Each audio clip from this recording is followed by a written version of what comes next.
यही देखिए, honestly speaking मुझे बस ये था कि भगवान तो लिस्ट में नाम दे देना। बाकी माय पेरेंट्स दे बिलीव कि हाँ तू टॉप 10 में आ जाएगी। तो when I just entered, my mother was talking on the phone और माँ ने बताया सेकंड।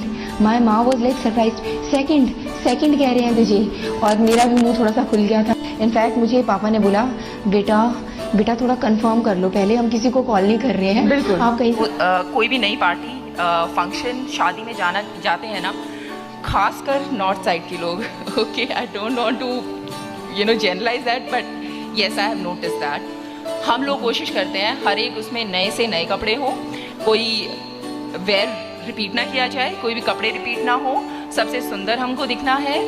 पर सच बताऊं, सुंदर दिखने की ज़रूरत नहीं है, सुंदर होना, अंदर से सुंदर होना ज़्यादा ज़रूरी है। मैं ये साड़ी 10 फंक्शंस पे पहन चुकी हूँ और अगली 15 पे पहनूंगी। सुंदर दिखना है, ये लगाओ वो लगाओ, हर बार नए नए कपड़े, ज़रूरत नहीं है ज़िंदगी में। प्रिंट आउट, खासकर यूपीएससी एस्पिरेंट्स बच्चे, आप लोग तो पढ़ रहे हो, अगर पॉसिबल हो तो प्लीज़ सॉफ्ट कॉपी ही पढ़ लिया करो। जो बुकलेट्स आती हैं हमारी मंथली बुकलेट्स, उनका नेसेसरी प्रिंट आउट ले लेके आपका इतना ढेर हो जाता है, दैट ढेर even gives you a little kind of fear. इतना कवर करना बाकी है अभी। बच्चे अब यूपीएससी की तरफ आते हैं कि if you want to do it, मतलब मैं ये सच में बोल रही हूँ बच्चे, अगर आप इसे करना चाह रहे हो ना, यूपीएससी मतलब आसान प्रोसेस नहीं है, and you all know it, I know it, I have been through it, you all know it because you are passing through it. तो इतना संघर्ष, इतनी मेहनत सिर्फ किसी को दिखाने के लिए मत करना, या किसी ने आपको सिर्फ चैलेंज कर दिया है, तेरे बस की बात नहीं है, या फिर आप किसी से मे बी रिवेंज लेना चाहते हो, किसी को दिखाना चाहते हो कि see I am capable of doing it. नहीं बच्चे, अगर आपके दिल से आवाज़ आ रही है ना, you want to do it, only then you will be able to do it. ये इतनी लंबी प्रोसेस है ना, और इतना पेशेंस टेस्ट करती है, लंबा है, संघर्ष है, फिर उसमें बहुत सारी अनसर्टेनिटीज़ हैं। सिर्फ मेहनत से काम नहीं चलता, let us all except luck का फैक्टर होता ही होता है। मैं सिर्फ मेहनत के बल पे कह दूं सेकंड रैंक आ गया, नहीं जी, ये भी होप नहीं थी कि लिस्ट में नाम आएगा या नहीं आएगा। तो इतनी मेहनत सिर्फ तब करना जब आपके दिल से निकल के आ रहा हो, you really want to do it, only then you will be able to sustain such a long period of dedicated sitting, dedicated 8 to 10 या up to 12 hours of study per day. Continuously पढ़ाई कर रहे होते हैं ना, और ये सिर्फ पढ़ाई से संबंधित नहीं है, हम कुछ और भी लक्ष्य अपने दिमाग में लेके चले हैं, तो उस लक्ष्य तक पहुंचने में बहुत सारी रुकावटें आएंगी, बहुत बाधाएं आती हैं।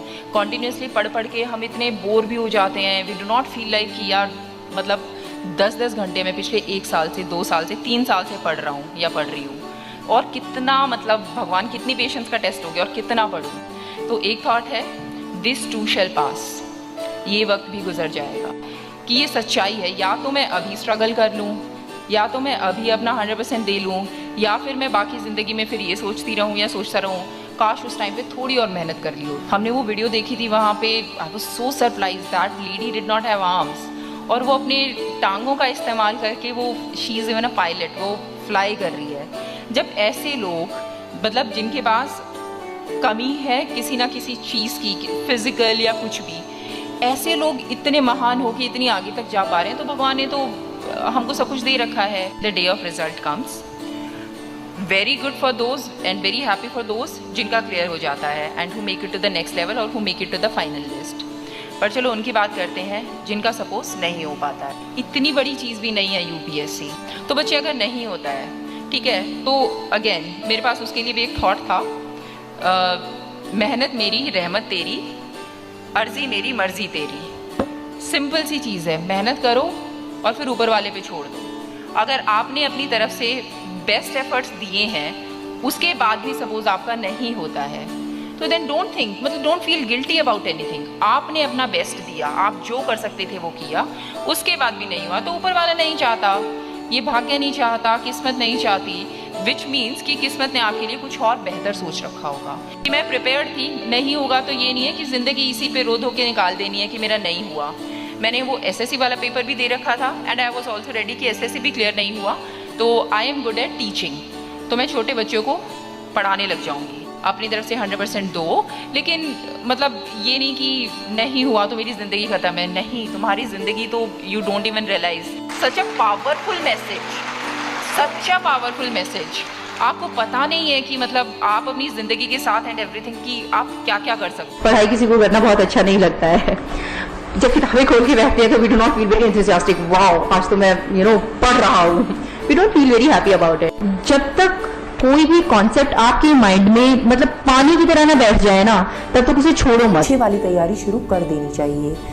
तो प्री से 1 साल पहले और प्री से लेके जब इंटरव्यू होगा और इंटरव्यू के बाद रिजल्ट आएगा, लगभग 1 साल और गुजर चुका होगा, यानी कि एक साइकिल में हमें लगभग 2 साल लग जाते हैं। ऐसा ना करें कि एक दिन आप 16 या 18 घंटे की पढ़ाई कर लें और नेक्स्ट डे बर्नआउट होने के कारण आप बिल्कुल ही पढ़ाई छोड़ दें।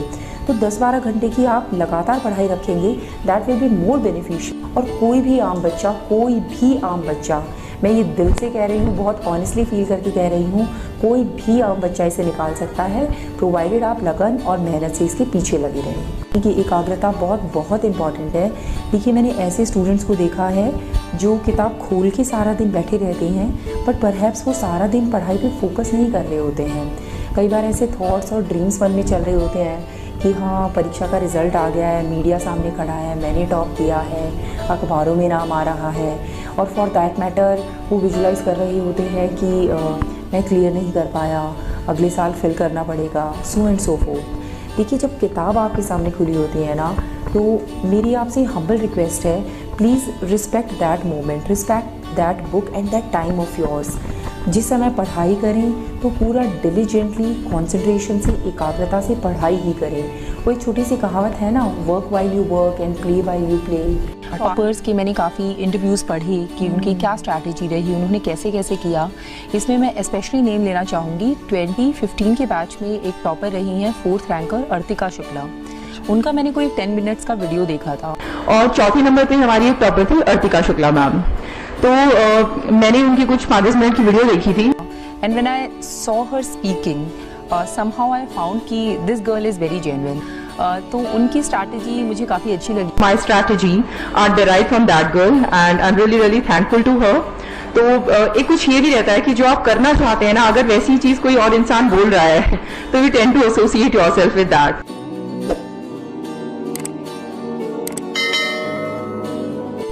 हिंदी जानना और अंग्रेज़ी ना बोल पाना एक कंस्ट्रेंट नहीं है, बिल्कुल भी नहीं है। देखिए जब हमें इंग्लिश बोलने की ज़रूरत कब पड़ती है, सिर्फ़ और सिर्फ इंटरव्यू के समय पे।